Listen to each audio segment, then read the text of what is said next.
Good day, my name is Tony and today we're going to build, I'm not sure what it's called, it's a Buzzwire game I think. So the idea of the game is fairly simple. I've got a metal rod that goes in various shapes here. I've got a bit of current that goes through it, and on this end I've got a little loop that I need to take across the whole rod without touching it. If I touch it, it'll buzz and there'll be a light. As I demonstrate now, if I go, I can go. I'm not too bad, not too bad. If I touch, oh no, I lost. And I'm not very good at this, but the kids will love it. Ooh, close. There we go. So let's switch that off. So we're going to make that. So what do we need to build all this? Well, first we need a metal rod. This is just an iron rod I got at Bunnings for $5, I think. It comes as a straight bar. You'll have to shape it obviously, and then you need some electronic stuff. I based it all on a 9-volt battery that, you know, the little square ones. It's in there at the moment. I only got one, so I can't show you, but I will show you at the end. And I went to an electronics shop and got a little light bulb. Also got the last $2, a little buzzer. That's another $2, and then something to hold the what you call it, the 9-volt battery. Why 9-volt? Because it's not going to hurt you, but it'll still make a nice sound. I also used an old switch like this to fit everything in. As you can see here, I cut it a little bit so that it would fit the buzzer and the lamp. And then a bit of wood, a bit of MDF that I have from previous project, and that's it pretty much. It's a very easy build. The only technical bit I think is the little electricity circuit, which is still very simple, and I don't know anything about electricity, but still I managed. So if you look at this, that's the kind of circuit you got. You got the handle with the loop, the switch. I added a switch just to make sure I could switch it off, the battery, and then in parallel you got the buzzer and the light, and then the track. And when the hoop touches the track, it's a closed circuit and it beeps. Simple. Alright, so let's look at the electricity for a sec. I've got the battery here, 9-volt battery. Okay, it doesn't hurt. You can touch it, it's not gonna hurt anyone. It goes to the light, and in parallel you got the buzzer.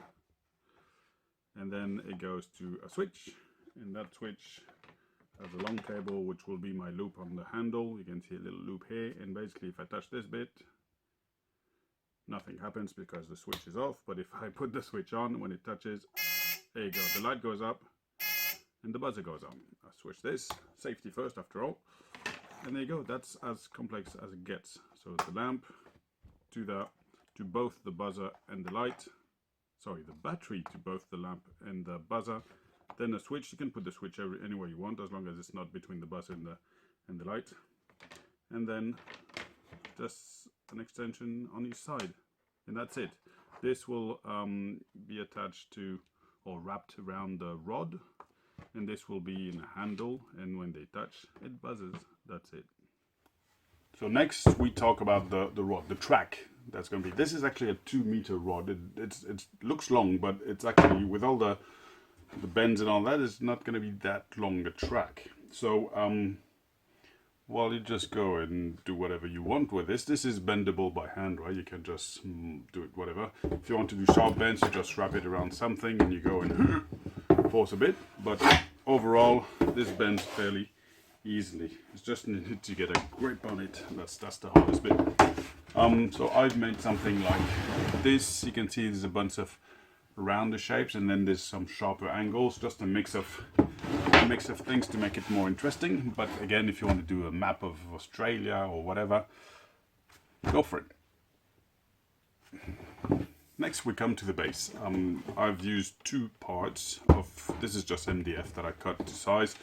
The lower one is a little bit bigger, so it's a bit stabler, and the second one is going to hold all the components. So it's about the size of the switch bit here. And what it has a couple of holes that go all the way through so that the metal rods poke through. And this one has a couple of holes that don't go all the way through, so that the metal rods get stuck in there.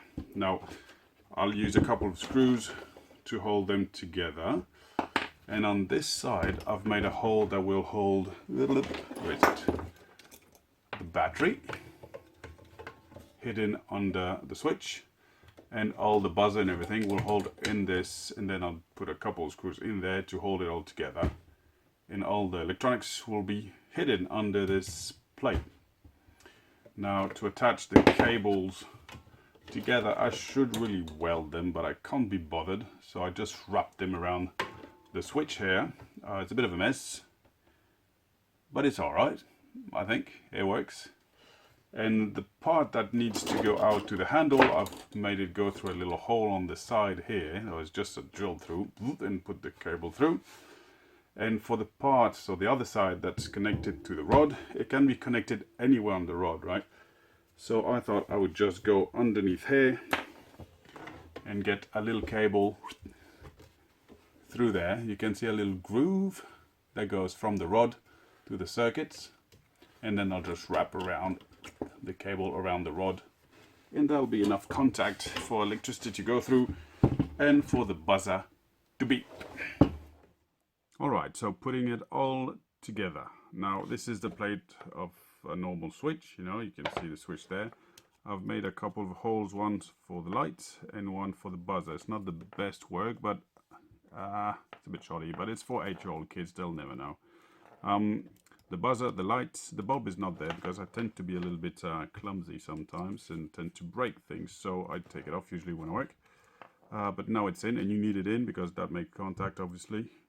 On the other side I've got the little circuit, so the buzzer, the main switch, the light bulb, and then the battery. This goes around the rod, and the other bit in here, so you can't see it, let's put this here.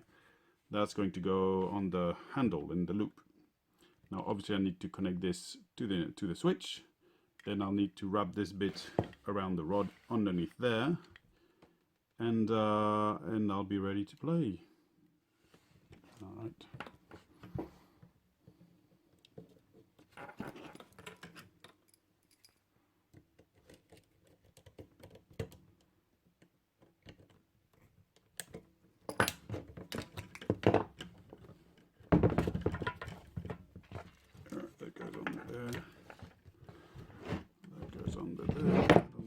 See anything that goes under there. Everything goes under basically except for this cable that stays on the side.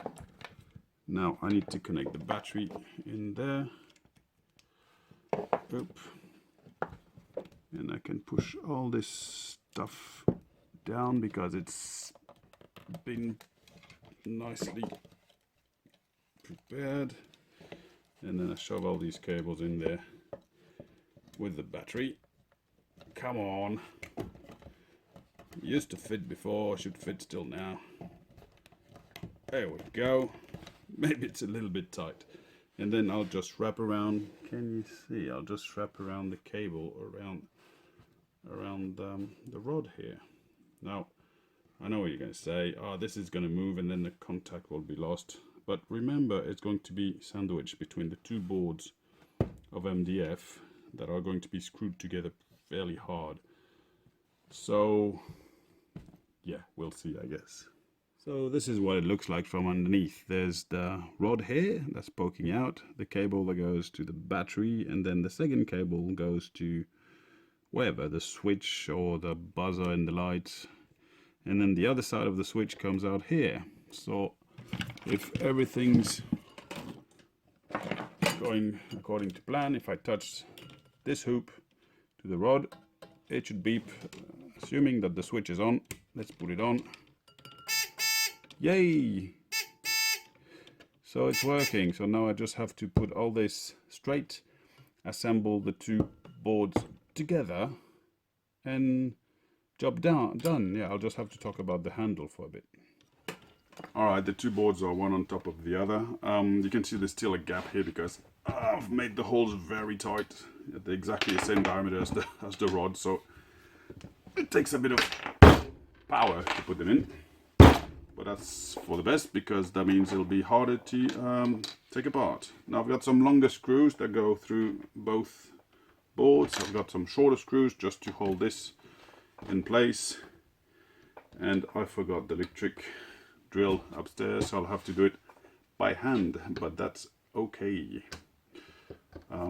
You can see I've put a bit of decoration on it because it's for a birthday party, so the kids will find it funny. I think it says Zapper 3000 because, you know, that's better than 2000, I'm sure.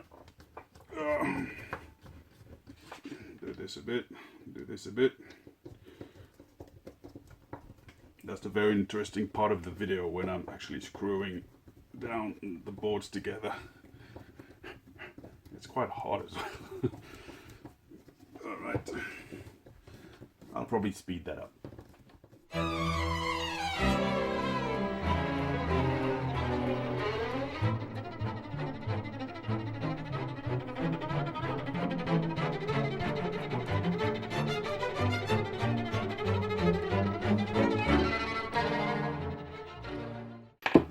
Alright, now 2 shorter screws to hold all the electronic bits together inside the top board. Just do a couple of screws. So the cable comes out here, just make sure it's not entangled into anything, and off we go.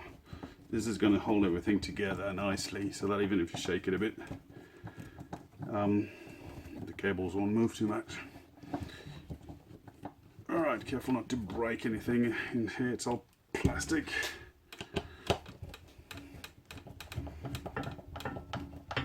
Now it's very easy to change the battery, right? Just have to take those 2 screws off and off you go. It's just underneath. Right. Now that we've done all this, let's see if it still works.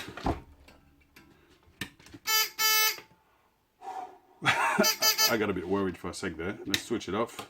Now I've made a hoop here, but the problem is that the cable turns around, so I'll have to glue that cable inside the little handle. This is an old broomstick that I drilled through to put the cable in. Put a knot on each side, and you put a hook here. It's fairly big, like thick copper cable, so it's good to go around here. Do a bit of a hook, and off we go. Let's see if I can do this without beeping too much. That cable is moving by itself, but let's see. Let's test it. Yep, let's go.